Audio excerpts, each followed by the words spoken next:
Hello, my name is Chris Parker, and I've been a freelance designer for over 25 years. In this course, you will learn the tools that you need to master Adobe Illustrator and have a productive workflow.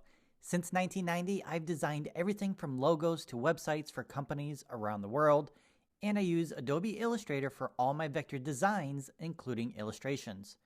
You will learn the same tools and techniques that I've used to be a successful freelancer for the past 25 years. Have you ever wanted to create your own logo and branding for your business, or to freelance as a graphic designer? Or maybe you want to learn how to create vector files of your illustrations quickly and easily in Adobe Illustrator. Well, this course includes 15 chapters and over 80 lessons. You'll learn everything you need to know to get up and running with Illustrator within a day.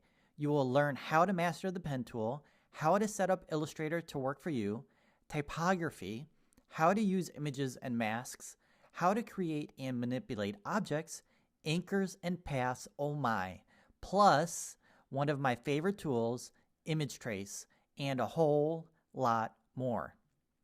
You will also receive a course resource file, which you're actually looking at right now, and you can see all the different chapters and lessons over here on the left.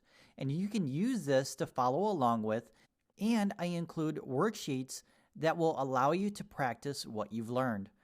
Once you've completed this course, you will know all the tools you need, have a solid skill set, and the confidence to take on your own design projects or freelance as a graphic designer. If you're ready to master the essentials of Illustrator, then I'm looking forward to sharing with you everything you need to know about Adobe Illustrator, as well as tips and techniques to a fast and productive workflow. Don't delay, sign up now, and start mastering Adobe Illustrator.